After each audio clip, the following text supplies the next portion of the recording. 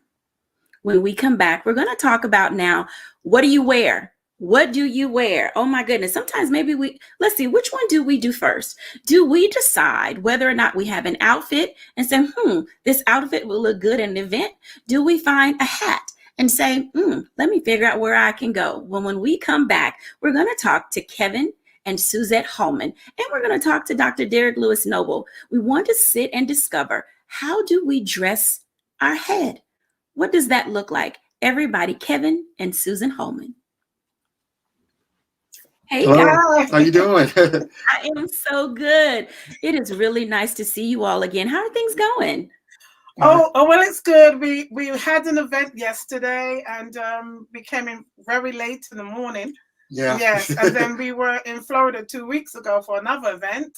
So we have been out and about, as you have mentioned, that everyone is ready to go out and travel. I'm excited for people. Yes. Now, let me ask you this. When you're at your events and you're showing your hats, and, I'm going to ask you this again because I love hearing the process about you guys making hats and collaborating together. And I know a couple of weeks ago, people saw you as a couple talking about how you do business together. Now, when it comes to design and creativity, who does what? Oh, both of us work together as a team, but we both have our different sections of what we do. Kevin would do the blocking and the wiring, and I would do the sewing and the dyeing. So he has his department, which is the men's, and I will have the women's department, which is mine. So we're going to talk to Kevin for a few minutes then. So Kevin, when you're talking about looking at hats for men, how do you decide what shape of hat is best for a man? What is your process for fitting a gentleman for a hat and saying this is the one they should secure? Well, when I talk to my particular men client and try to find out what they really want to wear, I have to get a good feel of their personality.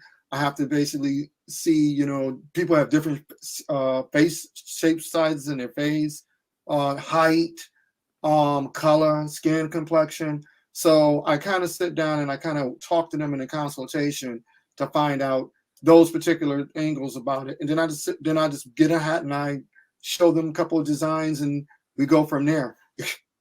I think that's intriguing for me because we see guys all the time. And I think the first thing a woman will say, wow, that hat looks really good on him, or that's a very well-dressed man. How important is the compliment when gentlemen are picking a hat? Is that something that they're looking for to make some decision about they made a good choice or selection? Yes. It used to be a long time ago that a lot of men used to wear a lot of hats. And nowadays it's coming back. And sometimes I have like younger guys who've never really worn too many hats, used to wear caps all the time. So when I show them something that's a nice hat that looks really good on them, to compliment them and particularly their girlfriend or maybe their young man is married or whatever, it makes them feel really good. And it gives them it gives them a good confidence and self-esteem. A good hat is like good shoes. First thing a woman sees is what's on a man's head and what's on his feet. Now, that is an excellent observation. I want to bring in Dr. Derek Lewis Noble for a second because, you mentioned how hats are selected. And Derek, he mentioned about men's self-confidence. And I know men don't need the accolades. Oh, so there he dons his hat for us, everybody. Ladies and gentlemen, Dr. Derek Lewis Noble. That's just one. That's just one. We're going to get hat changes throughout the episode today, which will be very nice to see. And so the hat that you just put on, did it give you a different feel? It definitely changed your look. Totally. In fact, I got this one in Harlem about 5 years ago. I was walking down the street. I just left Marcus Samuelson's restaurant and I saw it in the window and fell in love. I have been into fedoras since I was a kid. And I got it from my father Because whenever my dad would dress up, my dad was a deacon. Whenever my dad would dress up for church, he would put on the trench coat, and he would always put on a hat that matched his coat. So he had a blue one, a black one, and a brown one, and he just went through those three. And I always liked the way he looked in it. And I always noticed that he was getting compliments every time he had the hat on. So I'm like, okay, if dad gets compliments when he wears the hat, I'm going to do the same. So I've always been more into fedoras than baseball caps anyway. Even when I was a teenager, I would put a fedora on in a second and still do. So, yeah. Now, Kevin, you and Derek are talking about this fedora. Is that the most popular style of hat for gentlemen? Yes, the fedora is really your standard hat, and the particular style of fedora can fit a lot of different people's face and shape and height too, as opposed to other hats. So more people are more common wearing a fedora hat than they are with a pork pie hat or maybe a bigger brim hat as per se. So yeah, it does make a difference. A lot of people do really like wearing fedoras. It's very popular. I saw Derek just did a hat change for us. So the hat that you have on now, that's slightly business and slightly weekend? Yeah. This one it's actually, for me, it's a bit more weekend than business because it's a lighter hat than the other one was. So the texture is a little bit lighter, so it breathes a little bit better.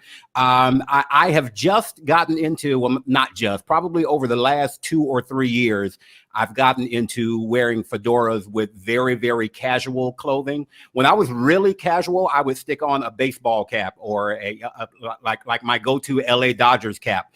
I've just gotten to the point where I realize that fedoras work well with casual looks as well. So that gives me more of an excuse to wear these things. Derek mentioned the feel of the hat was lighter, and I noticed when he flipped it over, it had like a satin lining on the inside, and the felt hats are a little bit thicker.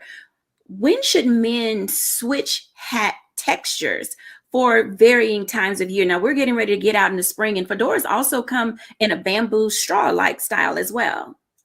Yes, fedoras come in many different materials.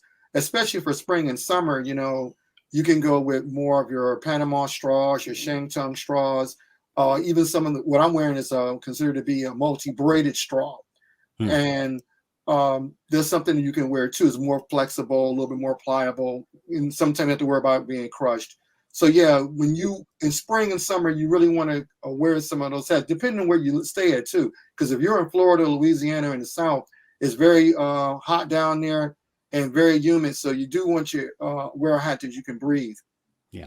Now that's very interesting. Suzette, I have a question for you when you talk about hats being able to breathe. Now, we as women, we will drop a hat in a second if it looks too heavy, it starts to get too hot, and then we move to the style of hat that I'm wearing today, the Fascinator. So when should women change up their style of hat, and does it go with the season or with the clothing?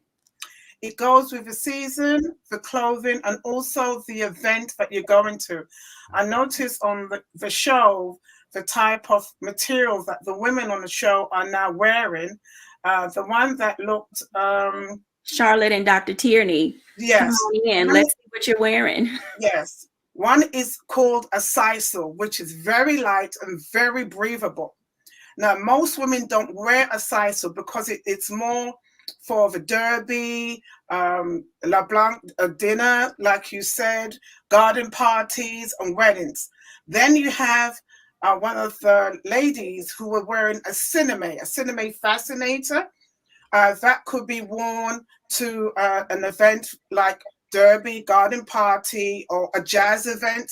You may never, depending on your taste and what you want to wear. Yeah. Now, the hat that my husband is wearing, the fabric, I find that most women are wearing those, which is heavy and it makes their hair sweat. So it's best to have a lighter straw in the spring, and there's different type of straw which can look meshy, which is light, and then there's a sisal, which is light. Then there's the Panama, but not very many women wear Panamas. They're just like the basic look, which is its multi-blended straws. Very nice. I have a hat from you. It's my purple hat, and I know that at some point we will show it when we do our breaks. And one of the things that you mentioned to me when I got the hat, you said, "Are you from here, which at the time we were in New Orleans at Essence. And I mentioned that I had to bring it back. Now, the hat that I have from you is a soft straw and it's packable. I think that's one of the most favorite things that I love about that hat is that I can squish it and then it pops back up and it's got a little height to it. Why is it important? You know, we travel, we go to events. How important is it for us not to have to also have a hat box when we travel? Because a hat box, you can have a hat box. It depends on where you're traveling. I would suggest sometimes you can stuff your hat depending on the shape and the quality of the hardness of the hat in the middle of your suitcase. You can stuff it, then put your clothes around it, then put a cardboard on top and a cardboard down the bottom.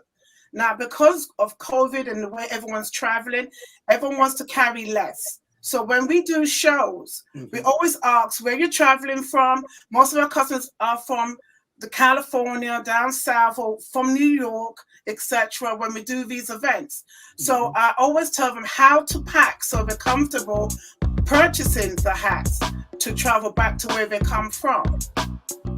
Thank you for sharing that information. When we come back after the break, I want to bring the ladies in and talk a little bit about hat wearing and where we're going in this season. We'll be back in a moment after the break.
We're all impacted by the culture, whether we know it or not. From politics to music and entertainment, it's a huge part of our lives, and we're going to talk about it every day right here on The Culture with me, Faraji Muhammad, only on the Black Star Network.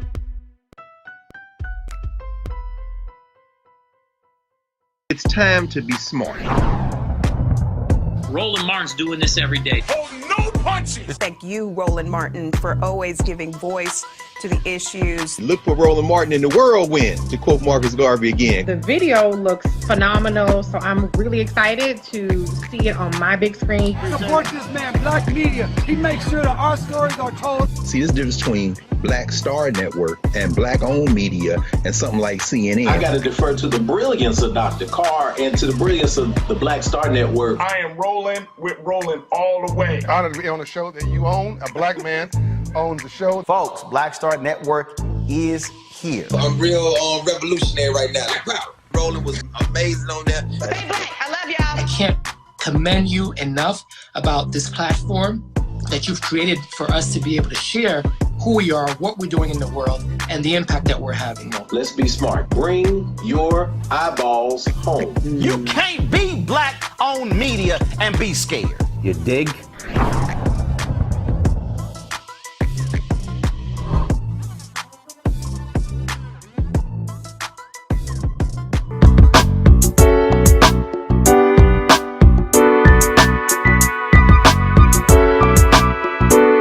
Welcome back, everyone, to A Balanced Life. Let's bring in Fanchon, Dr. Tierney, Charlotte Avery, and the Holmans for just a moment. I want to talk for a moment, ladies, about this hat wearing thing because you guys are fancy today. And, you know, a lot of ladies now are in that space where we put on hats, not a ball cap, but we like to look fashionable because we've been in this pandemic now for almost 3 years and we weren't getting out and about, but we love to throw on a very nice hat and a nice, cute outfit. So, Charlotte, what kind of hats are you wearing as you get out and about this spring? So the hat that I'm wearing right now is actually one of my most favorite hats. I have a really small head. And so this is like one of the first hats that I ever bought that like fit my head practically perfectly. And, you know, I like to like tilt my hat to the side, but also I like the broad rim hats, also the sun hats. I love floppy hats too. Those are my go-to hats when I'm at the beach or going to the swimming pool. I have one that says do not disturb. But one thing that I love about those hats is I can roll them up and just put them in my suitcase. And I can just know that when I unroll it and unpack my things, it's still going to look amazing and make me feel amazing too. Yeah. Wonderful. So Fanchon, when you're doing events, you dress the part or do you just bring your tea set? No, I dress the part. I everything goes with the event, the tea, everything. And this is one of the hats. I love hats that, like, the big hats look great on me. Sometimes small hats. My head is big.